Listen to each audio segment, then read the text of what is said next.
Hello students, Namaste. Our chapter electrochemistry is going on. In this chapter, in previous video we study about primary cells, and here today we are going to start secondary cell. Primary cell में हमने study किया था कि इन sales को हम एक बार use में लेने के बाद अगेन यूज़ नहीं कर सकते. Hence we can say that these cells are not rechargeable cells. But in secondary cells, these cells are rechargeable. इनको एक्सटर्नल सर्किट की हेल्प से रिचार्ज किया जा सकता है, अगेन इसको यूज़ किया जा सकता है. सेकेंडरी सेल जो होते हैं उनको यूज़ कहाँ पे करते हैं हम, जैसे मोटर व्हीकल्स होते हैं, आपके इन्वर्टर के अंदर जो बैटरीज लगी हुई हैं वो सेकेंडरी सेल है. तो आज इस सेकेंडरी सेल के बारे में हम स्टडी करते हैं कि सेकेंडरी सेल किस तरह से वर्क करता है, इसके एनोड कैथोड पर क्या रिएक्शन होती है, इसमें कौन एनोड होता है कौन कैथोड होता है, और किस तरह से इसके अंदर इलेक्ट्रोलाइट फिल होता है, चार्ज होते समय इसके अंदर क्या रिएक्शन होती है एंड डिस्चार्ज होते समय इसके अंदर क्या रिएक्शन होती है. इन सारी चीज़ों को आज हम यहाँ पर स्टडी करने जा रहे हैं. ओके स्टूडेंट्स, तो सेकेंडरी सेल को डिफाइन करते हैं. सेकेंडरी सेल, सेकेंडरी सेल क्या होते हैं, ठीक है ना. तो इसकी डेफिनेशन लिखते हैं. The cell which can recharge, the cell which can recharged from external electric source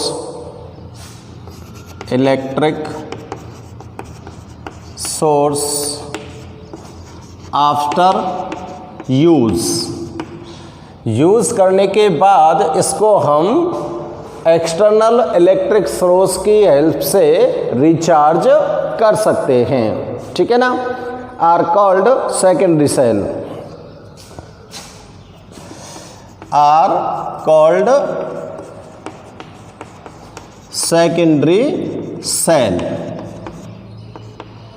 इसके एग्जाम्पल्स आप देखते हो. इसको यूज़ कहाँ पे करते हैं, चलो यहीं पे नोट करते हैं. It is used in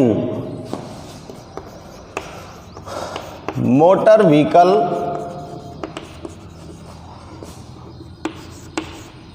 and inverter etcetera. यहाँ पर इसको क्या करते हैं, यूज़ करते हैं. इससे हमको ध्यान में रह जाएगा कि कौन से सेकेंडरी सेल हो सकते हैं. और इसके लिए हम यहाँ पर एग्जाम्पल लिख रहे हैं. देखो, lead storage cell and nickel cadmium storage cell. ये दो सेकेंडरी सेल हैं जिनके बारे में हमको यहाँ पर स्टडी करना है. क्लियर है ना. तो सेकेंडरी सेल की डेफिनेशन बिल्कुल सिंपल सी है. उसको कहाँ पर यूज़ करते हैं ये आप समझ चुके हैं. ट्रैक्टर में, मोटर व्हीकल्स के अंदर स्टार्ट करने में, उनको हेडलाइट को चलाने में, हॉर्न बजाने में, और जो विंडोज़ होती हैं आपके व्हीकल की, जो विंडोज़ होती हैं उनके ग्लासेस वगैरह को आप अप डाउन करते हो, उन सब में इस बैटरी का यूज़ किया जाता है. तो यहाँ पर आप फर्स्ट में स्टडी जो करने वाले हो वो है lead storage cell. Lead storage cell क्या होते हैं. अब देखो, ये जो लेड स्टोरेज सेल होते हैं इसके अंदर क्या होता है, इसके अंदर बहुत से वोल्टेनिक सेल को आपस में कंबाइन करके रखा जाता है. और इसकी अगर फिगर हम देखें तो देखो, इसका फिगर बनाते पहले. इसमें क्या होता है, एक कंटेनर होता है प्लास्टिक का या नॉन कंडक्टर सब्सटेंस का, क्या बनता है, एक कंटेनर बनता है, ठीक है ना. इस कंटेनर के अंदर प्लेट रखी होती हैं और प्लेट रखी होती है स्टूडेंट्स लेड की। क्लियर? इस तरह से प्लेट लगी होती हैं। लेड की जो प्लेट लगी होती है, एक तो लेड, इसके अंदर जो प्लेट है नहीं है, ये दो तरह के सब्सटेंस से फॉर्म होती हैं। ये अभी मैं आपको बताता हूँ कौन कौन से सब्सटेंस होते हैं जो इनको फॉर्म करते हैं। आपको इस तरह से इसका फिगर फॉर्म करना है।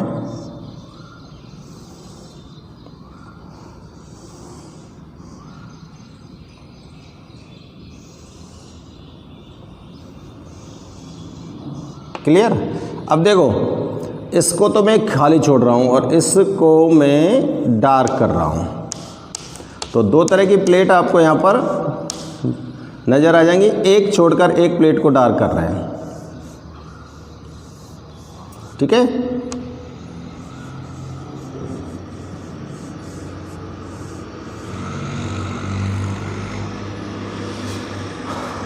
अब देखो, इन प्लेटों को तो एक साथ कनेक्ट कर देते हैं।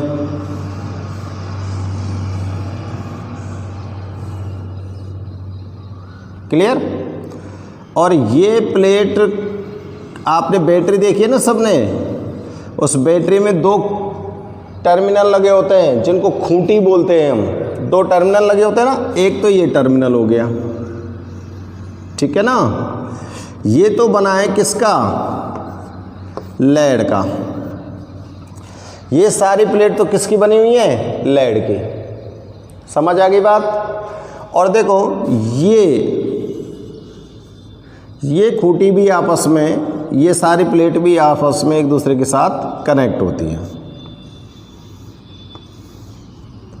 और इनसे एक दूसरी खूंटी आप बनाते हो, दूसरा टर्मिनल बनता है और दोनों टर्मिनल्स का यूज़ करते हैं, तब जाके आपको इलेक्ट्रिक ऑब्टेन होती है आउटर सर्किट में।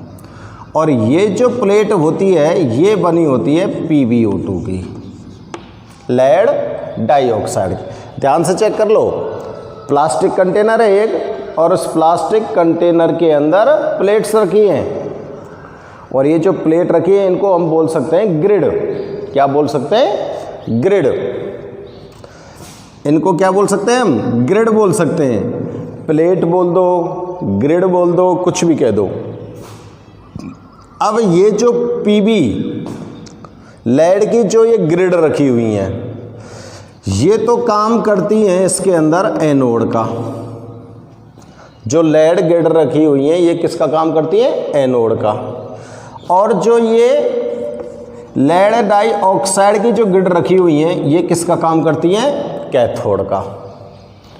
समझ आ रही है ना बात? एनोड का और कैथोड का काम कौन करते हैं? क्लियर हो रहा है ना? अब इसके अंदर एनोड पर, जो एनोड पर आपने जो ग्रिड लिया है PB, यहाँ पर क्या होते हैं? ऑक्सीडेशन रिएक्शन होती है। यहाँ पर क्या होती है? ऑक्सीडेशन रिएक्शन होती है।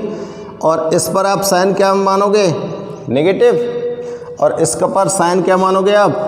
पॉजिटिव। यानी कि ये नेगेटिव टर्मिनल हो गया, ये पॉजिटिव टर्मिनल हो गया। दोनों टर्मिनल हो गए।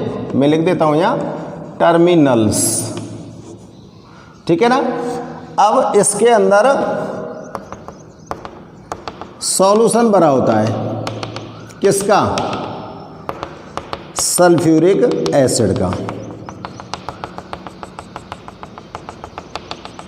सल्फ्यूरिक एसिड इसमें कितना भरा होता है? 38% सल्फ्यूरिक एसिड का सॉल्यूशन इसमें फिल होता है एज ए इलेक्ट्रोलाइट। तो 38% H2SO4 सॉल्यूशन इसके अंदर भरा हुआ है, किसकी फॉर्म में? As a electrolyte.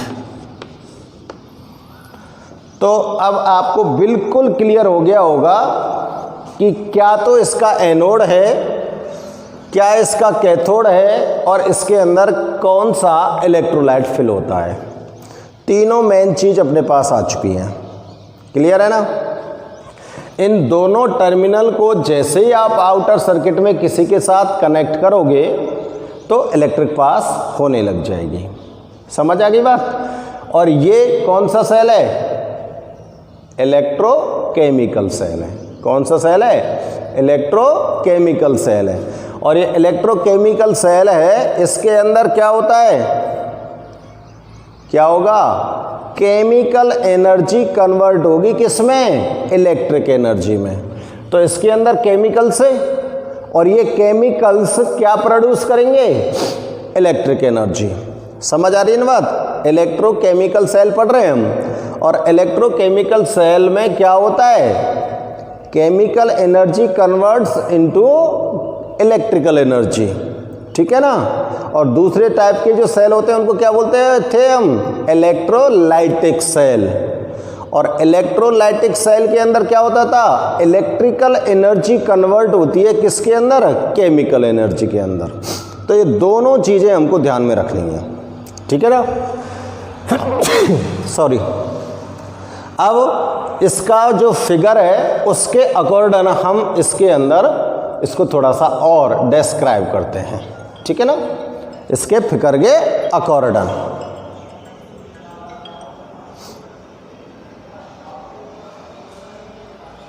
तो इसके बारे में थोड़ा सा हम नोट करते हैं। देखो, many voltaic cell are combined in series.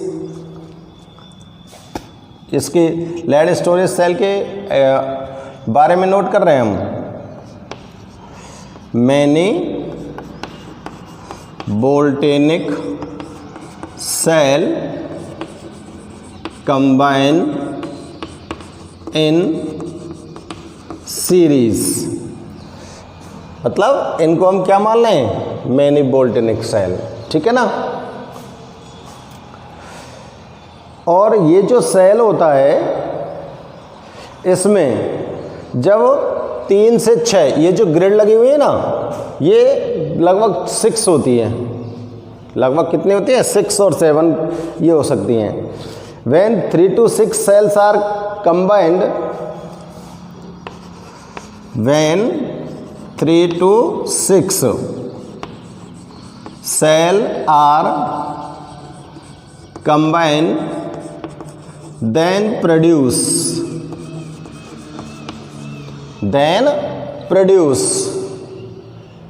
6 to 12 volt electric, 6 to 12 volt electric. तो इसका जो सेकेंडरी सेल होता है इसका ईएमएफ लगभग कितना होता है? 12 वोल्ट। ठीक है ना? अब देखो, अब सेल की कंस्ट्रक्शन के बारे में बात करते हैं। इन दिस सेल एनोड किसका बना है? चेक करो। Anode is a grid made up of lead, is a grid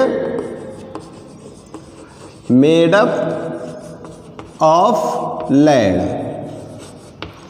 anode जो ग्रिड है वो किससे मेड अप है? लेड से। ठीक है ना?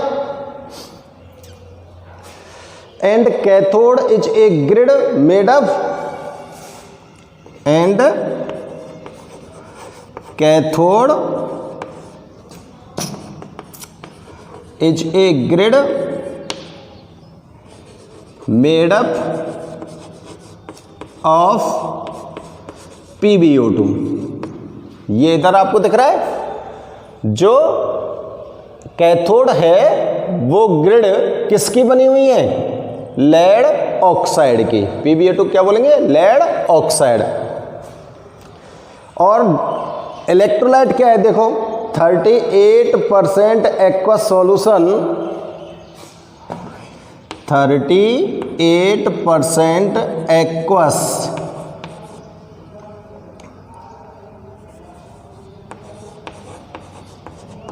Solution of H2SO4 is used as electrolyte. इसको किस तरह से यूज करोगे आप? इलेक्ट्रोलाइट की तरह 38% एक्वस सॉल्यूशन को। ये जो लेड की प्लेट होती हैं ये किसके अंदर ये जो लेड की प्लेट हैं ये किसके अंदर डिप्ड की गई हैं? इलेक्ट्रोलाइट के अंदर ही तो डिप्ड है। तो एक लाइन और नोट कर देते हैं, lead plate are dipped in lead plate are dipped in electrolyte. Lead plate को किसके अंदर डुबो कर रखा गया है? इलेक्ट्रोलाइट के अंदर। जब इलेक्ट्रोलाइट के अंदर लेड प्लेट को डुबो के रखते हैं तो इन लेड प्लेट के ऊपर क्या डिपॉजिट हो जाता है? Then deposited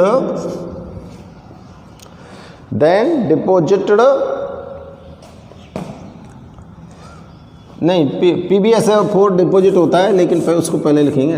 then PbSO4 deposited on them. Lead plate को इस सॉल्यूशन के अंदर डिप्ड करके रखा जाता है तो इन प्लेट के ऊपर लेड सल्फेट डिपॉजिट हो जाता है। क्लियर? तो ये आपको इसकी कंस्ट्रक्शन में जो मेन चीज़ें वो आपको यहाँ पर नज़र आ रही हैं भाई साहब। ठीक है ना? अब देखो, चेक करो इसमें एनोड पर और कैथोड पर क्या रिएक्शन हो सकते हैं। देखो एनोड पर क्या होगा? एट एनोड क्या होना चाहिए? एनोड पर ऑक्सीडेशन होगा लेड का। क्या होगा? लेड का ऑक्सीडेशन होगा। और लेड का ऑक्सीडेशन होगा और जो ये इलेक्ट्रोलाइट है इसका क्या होगा? इलेक्ट्रोलाइट का आयनाइजेशन होगा। तो आयनाइजेशन होगा तो इसके अंदर से हाइड्रोजन आयन और सल्फेट आयन रिलीज हो जाएंगे, डिकम्पोज हो जाएगा। नहीं, डिकम्पोज होकर सल्फेट आयन और हाइड्रोजन आयन फॉर्म करेगा और इस पर ऑक्सीडेशन रिएक्शन होगी तो लेड से इलेक्ट्रॉन्स रिलीज होंगे। ऐसा ही तो होगा। तो देखो at anode lead oxidized to Pb ion, lead oxidized into Pb+2 ion, इनके अंदर ये ऑक्सीडाइज हो जाएगा एंड फॉर्म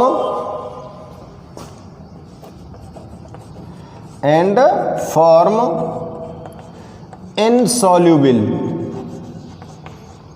PbSO4। और क्या बना लेगा ये? इनसॉल्युबल PbSO4 इसके अंदर फॉर्म हो जाएगा। कैसे फॉर्म होगा ये चीज़ हम देखेंगे अभी यहाँ पर, लेकिन आपको थोड़ा सा बता देता हूँ कि लेड से तो लेड आयन फॉर्म हो गए, इलेक्ट्रोलाइट का क्या हो गया? डिसोसिएशन हो गया। उससे इलेक्ट्रोलाइट से भी इसमें क्या आ गए? कौन से आयन आ गए? सल्फेट आयन आ गए और ये लेड आयन बन गए। तो लेड और सल्फेट आयन आपस में क्या हो जाएंगे? कंबाइन हो जाएंगे और लेड सल्फेट इन प्लेट्स के ऊपर डिपॉजिट होने लग जाएगा। ठीक है ना? तो ये एनोड की बात कर रहे हैं हम, एनोड पर ऐसा होगा। तो कैथोड पर कैसा होगा बताओ? एट कैथोड की बात कर लें। कैथोड किसका बना हुआ है? लेड डाइऑक्साइड का। तो इसके अंदर क्या होगा? PbO2 का क्या होगा? रिडक्शन होगा, H रिड्यूस्ड। PbO2 रिड्यूस होता है किसके अंदर? लेड के अंदर ही। तो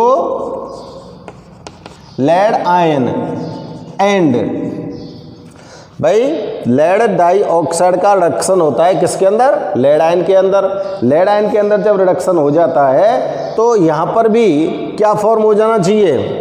फिर से लेड आयन आ गए और सल्फेट आयन यहाँ पर ऑलरेडी प्रेजेंट है ही है, तो फिर से क्या फॉर्म हो जाएगा? Lead sulphate and also form PbSO4, और यहाँ पर भी किसका निर्माण हो जाएगा, PbSO4 का। यानी कि एनोड पर और कैथोड पर दोनों ही इलेक्ट्रोड्स के ऊपर कौन डिपॉजिट हो रहा है, PbSO4। क्लियर हो गई बात, दोनों ही इलेक्ट्रोड्स के ऊपर कौन डिपॉजिट होगा, PbSO4, ठीक है ना। अब देखते हैं एनोड पर और जो कैथोड पर रिएक्शन होती है वो किस तरह से होती हैं। तो आप फटाफट से वीडियो को पॉज कीजिए और इसे नोट कीजिए।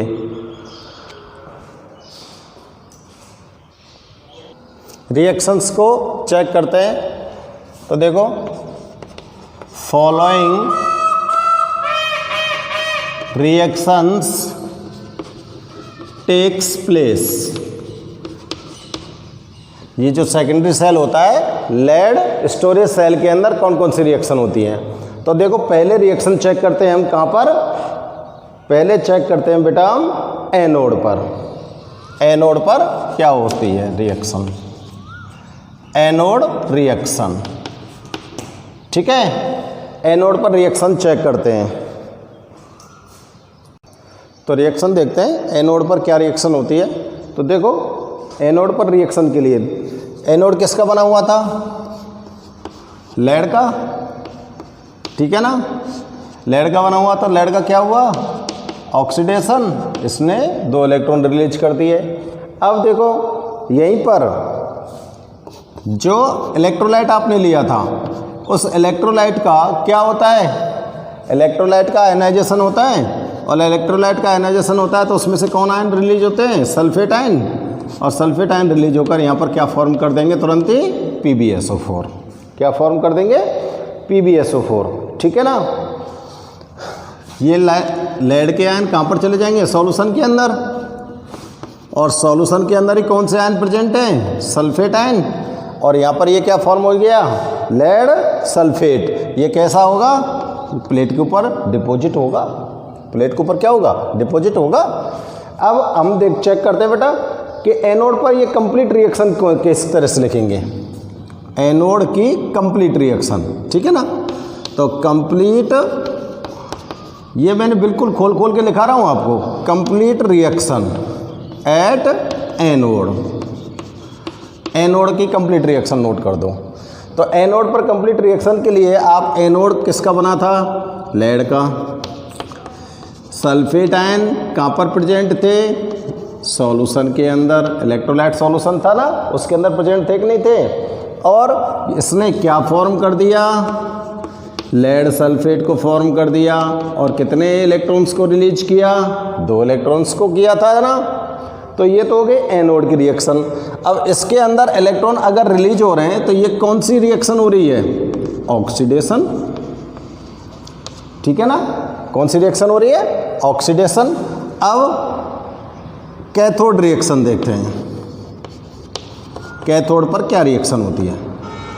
कैथोड किसका बना था बताओ, लेड ऑक्साइड का, किसका बना था, लेड ऑक्साइड का, और यहाँ पर हाइड्रोजन आयन रिलीज हो चुके हैं, सल्फेट आयन रिलीज हो चुके हैं, और हाइड्रोजन आयन रिलीज हो चुके हैं। क्लियर है ना ये बात, और इलेक्ट्रॉन्स भी रिलीज हो चुके हैं, इलेक्ट्रॉन्स भी यहाँ पर रिलीज हो चुके हैं, किससे, एनोड से। अब क्या होगा देखो, लेड ऑक्साइड का, लेड में रिडक्शन हो जाएगा और यहाँ पर वाटर फॉर्म हो जाएगा, लेड में क्या हो गया, रिडक्शन हो गया, ठीक है ना। ये तो समझ आ रहा है ना। अब ये जो लेड आयन है ये कहाँ पर प्रेजेंट है, सॉल्यूशन के अंदर आ चुके हैं, और अब ये सॉल्यूशन के अंदर जो आयन्स हैं ये किसके साथ ऐड हो जाएंगे, सल्फेट आयन के साथ ऐड हो जाएंगे, ये भी सॉल्यूशन के अंदर प्रेजेंट है, और ये क्या बना देंगे, लेड सल्फेट, ये कैथोड पर डिपॉजिट हो जाएगा। यानी कि दोनों ही इलेक्ट्रॉनों पर कौन सी चीज़ डिपॉजिट हो चुकी है बताओ, लेड सल्फेट डिपॉजिट हो चुका है, हो चुका है ना। अब आप लोग अगर यहाँ पर कंप्लीट सेल रिएक्शन नोट करते हो, क्या करते हो, कंप्लीट सेल रिएक्शन नहीं, complete cathode reaction, complete cathode reaction, ठीक है, नोट करें, lead oxide plus hydrogen ion, hydrogen ion आएंगे ना, और प्लस इसके साथ और कौन आ जाएंगे, सल्फेट आयन, इसके साथ और कहाँ से आ जाएंगे सल्फेट आयन, सॉल्यूशन के अंदर से। क्या फॉर्म हो जाएगा बताओ, लेड सल्फेट प्लस क्या फॉर्म होगा, PB, lead sulphate plus H2O, sorry PB नहीं H2O, क्योंकि पीबी ने तो क्या बना दिया, लेड सल्फेट बना दिया, H2O बन गया। अब ये डिपॉजिट हो गया कैथोड के ऊपर, ठीक है ना। यहाँ पर वाटर के 2 मॉलिक्यूल बनाएंगे, बैलेंस करेंगे तो। ओके स्टूडेंट्स, तो ये हो गई आपकी क्या, कौन सी रिएक्शन हो गई ये। अगर यहाँ पर एनोड पर ऑक्सीडेशन रिएक्शन हो रही है तो कैथोड पर ये कौन सी रिएक्शन होनी चाहिए बताओ, इलेक्ट्रॉन को क्या किया है, एक्सेप्ट किया है, तो रिडक्शन रिएक्शन हो गई। अब यहाँ पर मेरे को बताओ net cell reaction. Net cell reaction के लिए आपको करना क्या होगा, नेट सेल रिएक्शन के लिए कैथोड की और एनोड की जो रिएक्शन है उसको ऐड करके नोट कर देना है। कैथोड की और जो एनोड की सेल रिएक्शन होती है उसको क्या कर देना है, हमको ऐड करके लिख देना है। तो देखो, anode plus cathode plus electrolyte, ठीक है, क्या फॉर्म कर देना है,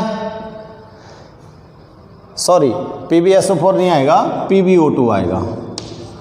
क्या फॉर्म कर देना है, लेड सल्फेट फॉर्म करना है। यहाँ पर क्या फॉर्म करना है, lead sulphate plus 2H2O, balance कर दो सबको,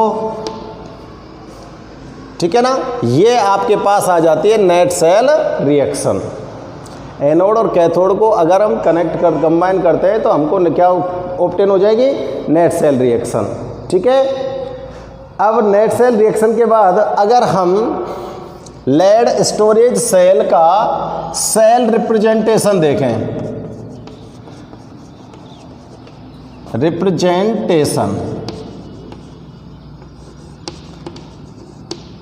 सेल रिप्रेजेंटेशन अगर इसका हम देखें तो किस तरह से आप सेल रिप्रेजेंटेशन को लिख सकते हो। सेल रिप्रेजेंटेशन लिखेंगे लेड, सबसे पहले क्या लेंगे, लेड, और लेड के साथ फिर क्या लेंगे आप, PbSO4, H2SO4, फिर क्या नोट करेंगे, फिर करेंगे PbO2, क्या करेंगे, PbO2 और Pb। ये आपका इलेक्ट्रोलाइट हो गया, ये एनोड हो गया, ये कैथोड हो गया, ठीक है। ये आपकी सेल रिएक्शन आ गई। अब देखो, जब सेल काम करेगा तो यहाँ पर क्या होगा, जब सेल काम करेगा, when cell works then PbSO4, जब सेल काम करेगा तो मैं यहाँ नोट कर देता हूँ, when cell works then PbSO4 is formed on both electrodes, दोनों ही इलेक्ट्रोड के ऊपर किसका फॉर्मेशन हो जाएगा बताओ, PbSO4 का होगा कि नहीं होगा। अब PbSO4 का फॉर्मेशन हो जाएगा तो जो H2SO4 आपने H इलेक्ट्रोलाइट यहाँ पर फिल किया था, उस H2SO4 की जो डेंसिटी होगी वो डिक्रीज होगी कि नहीं होगी, होगी ना। और डेंसिटी अगर डिक्रीज हो जाएगी तो आपका सेल डिस्चार्ज हो जाएगा। क्या हो जाएगा, डिस्चार्ज हो जाएगा सेल, ठीक है ना। And density of H2SO4 is decrease, तो नोट कर देते हैं, and density of H2SO4 decrease, hence cell is discharge। तो सेल क्या होगा, डिस्चार्ज हो जाएगा। जब आप इससे इलेक्ट्रिक ऑब्टेन करोगे आउटर सर्किट में, तो दोनों के दोनों इलेक्ट्रोड के ऊपर लेड सल्फेट डिपॉजिट होने लग जाता है, और लेड सल्फेट जब डिपॉजिट होता है तो हैंड टू हैंड ही H2SO4 सॉल्यूशन का क्या होता है, आयोनाइजेशन होता है, डिसोसिएशन होता है ना। तो H2SO4 सॉल्यूशन की डेंसिटी तो डिक्रीज होगी, और जैसे जैसे H2SO4 की डेंसिटी डिक्रीज होती चली जाएगी, वैसे वैसे सेल डिस्चार्ज होता चला जाएगा। क्लियर आ रही है बात समझ में? तो ये तो रिएक्शन जो आपकी कहलाएगी, ये तो डिस्चार्ज रिएक्शन कहलाएगी। ये जो रिएक्शन दिख रही है आपको, PbSO4 का फॉर्मेशन हो रहा है, ये डिस्चार्ज रिएक्शन है। समझ आ रही है बात? ठीक है ना। अब आपको क्या करना है, इसको चार्ज करना है। चार्ज करने के लिए आपको क्या करेंगे, चार्ज करने के लिए क्या करोगे, अरे इलेक्ट्रिक पास करेंगे, करेंगे कि नहीं करेंगे? तो लिखता हूं मैं, when it charged electricity bypassing electricity. जब आप इलेक्ट्रिसिटी को पास करके इसको क्या करोगे, चार्ज करेंगे, तो लेड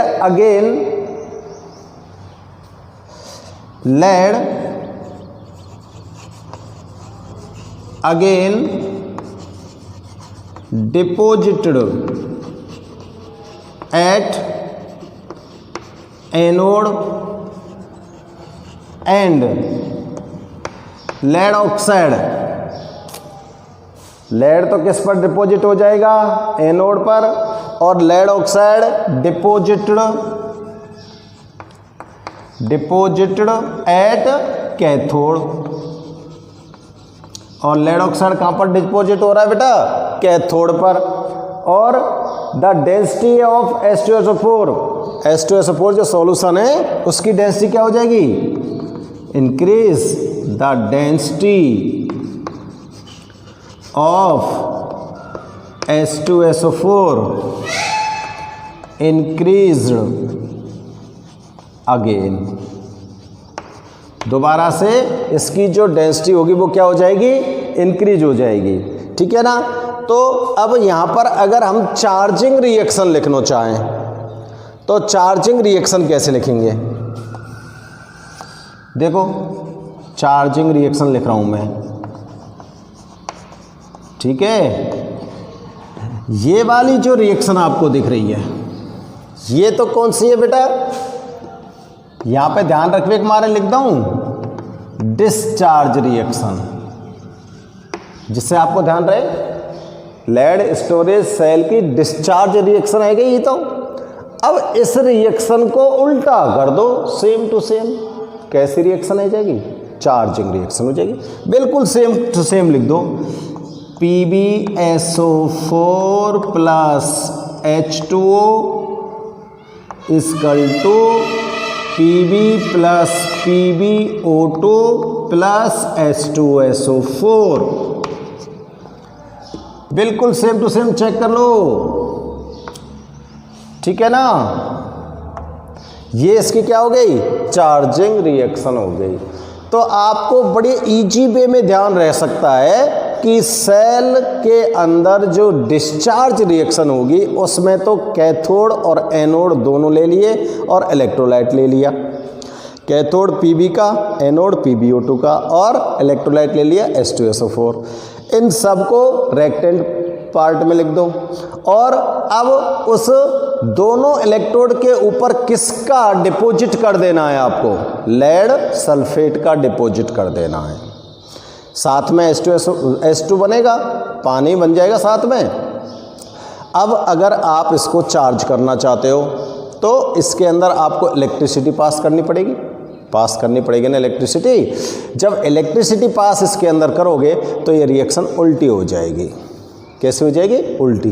तो लेड सल्फेट जो है उसका डिसोसिएशन होगा और लेड सल्फेट डिसोसिएट होकर दोबारा से लेड और लेड डाइऑक्साइड की फॉर्म में दोनों इलेक्ट्रोड्स के ऊपर डिपॉजिट होना स्टार्ट कर देगा।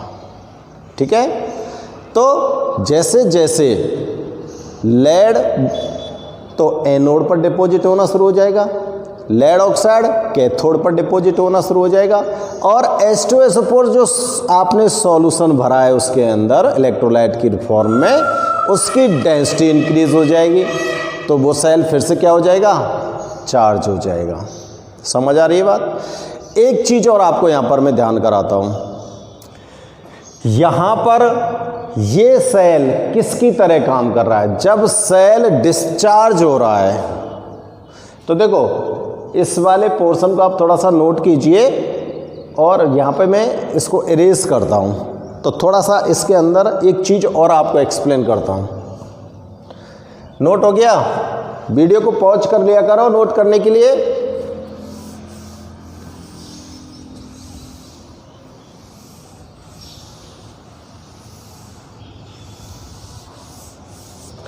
देखो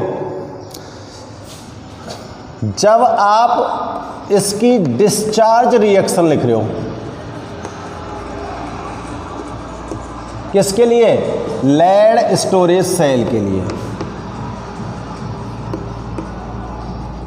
ठीक है ना? तो डिस्चार्ज रिएक्शन में आपने देखो एनोड ले लिया, कैथोड ले लिया, इलेक्ट्रोलाइट ले लिया। ठीक है, और क्या फॉर्म कर देना दोनों इलेक्ट्रोड पर? Lead sulphate plus H2O। Reaction को बैलेंस कर दो बच्चों, 2 और 2। ये तो डिस्चार्ज रिएक्शन हो गई। अब ये जो डिस्चार्ज रिएक्शन है इसमें ये जो लेड स्टोरेज सेल है ये कौन से सेल की तरह काम कर रहा है? इलेक्ट्रोकेमिकल सेल की तरह काम कर रहा है कि इलेक्ट्रोलाइटिक सेल की तरह काम कर रहा है? ध्यान से सुनो मेरे वर्ड्स को। इस जगह पर ये किस फॉर्म में काम कर रहा है? जब डिस्चार्ज होता है सेल तो उस टाइम पर आप सेल से इलेक्ट्रिक ऑब्टेन कर रहे होते हो, और जब इलेक्ट्रिक को हम सेल से ऑब्टेन करते हैं तो केमिकल एनर्जी कन्वर्ट होती है इलेक्ट्रिक एनर्जी में। होती है कि नहीं होती है? तो यहाँ पर केमिकल एनर्जी कन्वर्ट हो रही है किसके अंदर? इलेक्ट्रिक एनर्जी में। तो बताओ ये सेल किसकी तरह काम कर रहा है? तो ये सेल कर रहा है इलेक्ट्रोकेमिकल। इस सेल को इस जगह पर क्या बोलेंगे आप? Electrochemical cell.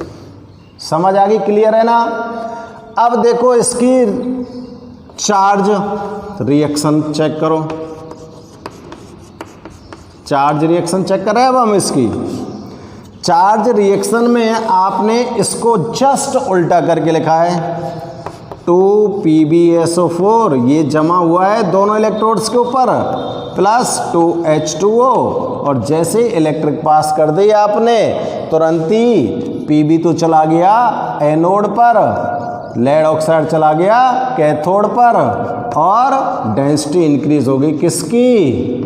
H2SO4 की। समझ आ गई ना बात? तो ये क्या हो गई? चार्जिंग रिएक्शन हो गई। इस जगह पर ये सेल कैसे काम कर रहा है? इस जगह पर क्या हो रहा है? इलेक्ट्रिक एनर्जी कन्वर्ट हो रही है केमिकल एनर्जी में। समझ में आ रही है ना बात? इलेक्ट्रिक एनर्जी किस में कन्वर्ट हो रही है? केमिकल एनर्जी में।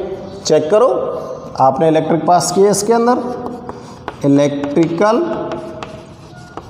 Energy converts into chemical energy.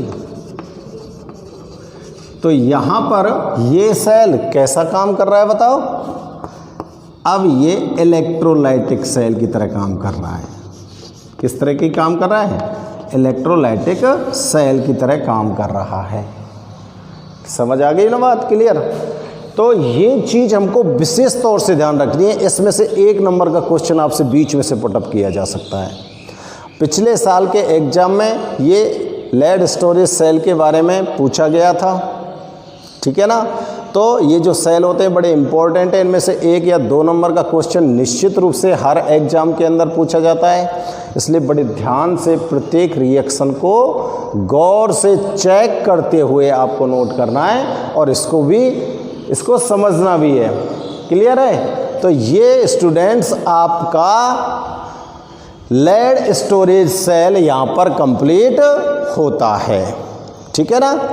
तो आज हमने यहाँ पर लेड स्टोरेज सेल को कंप्लीट किया है। दूसरा सेल कौन सा है उसको चेक करके देखते हैं। चलो, दूसरा सेल है nickel cadmium storage cell. Nickel cadmium storage cell. देखो ये किस तरह के सेल होते हैं। इन सेलों के अंदर in these cell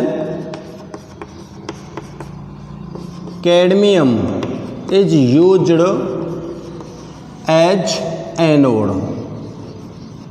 कैडमियम को तो किसकी फॉर्म में यूज़ किया जाता है इसके अंदर, एनोड की तरह।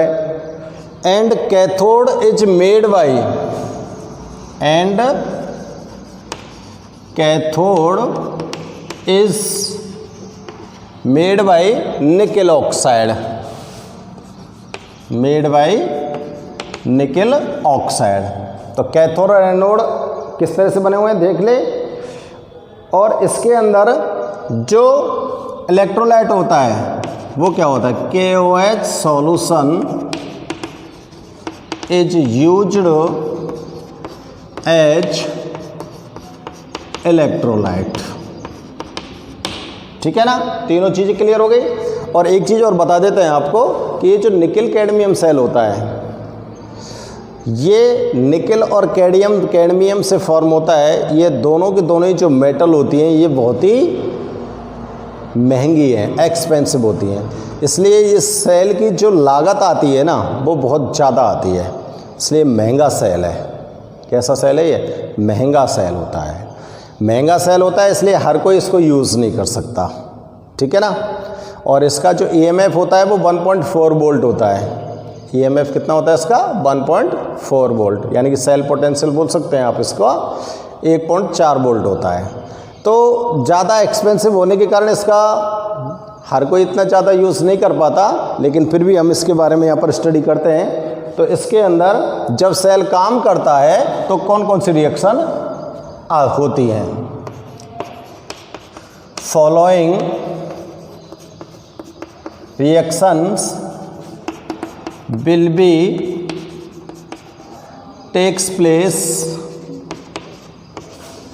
when cell is working। जब सेल काम कर रहा है तो कौन कौन सी रिएक्शन इसके अंदर होती हैं। तो यहाँ पर देखते हैं हम एनोड की reaction, reaction at anode. Anode पर क्या रिएक्शन होती है, तो ध्यान करो एनोड किसका बना हुआ है, कैडमियम का। किसका बना हुआ है, कैडमियम का। तो देखो कैडमियम प्लस हाइड्रोक्साइड आयन। तो कैडमियम जो होता है वो मेटल है और हाइड्रोक्साइड आयन कहाँ से आएंगे, इलेक्ट्रोलाइट से। कहाँ से आएंगे, इलेक्ट्रोलाइट से। तो यहाँ पर क्या फॉर्म हो जाना है, यहाँ पर फॉर्म हो जाना है कैडमियम का ऑक्साइड और water. Cadmium oxide plus water plus इसके अंदर से 2 इलेक्ट्रॉन रिलीज हो जाते हैं, ठीक है। 2 इलेक्ट्रॉन यहाँ पर क्या हो जाते हैं, रिलीज हो जाते हैं। अब देखो रिएक्शन एट कैथोड। कैथोड पर क्या रिएक्शन होती है, कैथोड किसका बना हुआ है, निकेल ऑक्साइड का। तो कैथोड पर फॉर्म होता है निकेल ट्राई हाइड्रोक्साइड। क्या फॉर्म होता है, निकेल ट्राई हाइड्रोक्साइड, और ये इलेक्ट्रॉन्स को क्या करेगा, एक्सेप्ट करेगा और कन्वर्ट हो जाएगा निकेल डाई हाइड्रोक्साइड में। किस में? निकेल डाई हाइड्रोक्साइड में। प्लस क्या बनेगा, और यहाँ पर और तो यहाँ से कुछ रिलीज हो नहीं रहा है, ठीक है ना। तो ये तो होगी कैथोड और एनोड की रिएक्शन। अब आप इसकी नेट सेल रिएक्शन लिखो, दोनों रिएक्शनों को ऐड करके नेट सेल रिएक्शन। तो नेट सेल रिएक्शन में आप देखो कैडमियम लीजिए, ये तो कहाँ से ले लिया, एनोड से। कैथोड से लीजिए निकेल ट्राई हाइड्रोक्साइड, ठीक है। और अब दोनों को रिएक्ट कराइए तो क्या फॉर्म हो जाना है, अरे इधर वाले पार्ट को नोट कर दो, CDO plus H2O plus twice nickel hydroxide, nickel dihydroxide. ये आपकी नेट सेल रिएक्शन हो जाती है, ठीक है ना। तो देखो इसी में आप ध्यान रखना, ये तो है इसकी डिस्चार्ज रिएक्शन, क्लियर। और अगर इस रिएक्शन को उल्टा कर देते हो तो ये हो जाती है इसकी चार्जिंग रिएक्शन। ये ध्यान रखना आप लोग। अगर ये रिएक्शन इधर से इधर जाती है तो डिस्चार्ज हो जाएगा सेल, और अगर ये रिएक्शन इधर से इधर आएगी तो ये क्या हो जाएगा, चार्ज हो जाएगा, ठीक है ना। बिल्कुल लेड स्टोरेज सेल की तरह काम करेगा। इस जगह पर तो ये इलेक्ट्रोकेमिकल सेल है, और जब वापस लौटेगा तो इलेक्ट्रोलाइटिक सेल है। इसका जो सेल पोटेंशियल होता है ये ध्यान रखना, cell potential is 1.4 volt nickel cadmium cell का। तो ये निकेल कैडमियम सेल की जो कुछ मेन रिएक्शंस हैं, इलेक्ट्रोड्स की रिएक्शन, नेट सेल रिएक्शंस और इसका MF, ये यहाँ पर आपको हमने नोट कर दिया है, ठीक है ना। तो स्टूडेंट्स आज आपने सेकेंडरी सेल को यहाँ पर स्टडी किया है। सेकेंडरी सेल में लेड स्टोरेज सेल और निकेल कैडमियम स्टोरेज सेल को आपने स्टडी किया है, ठीक है स्टूडेंट्स। दोनों के रिएक्शंस को, दोनों के एनोड, कैथोड और इलेक्ट्रोलाइट को हमको कन्फर्मली ध्यान में रखना है, और क्या रिएक्शंस यहाँ पर अकर्स हैं उनको भी हमें ठीक प्रकार से ध्यान में रखना है। Okay students.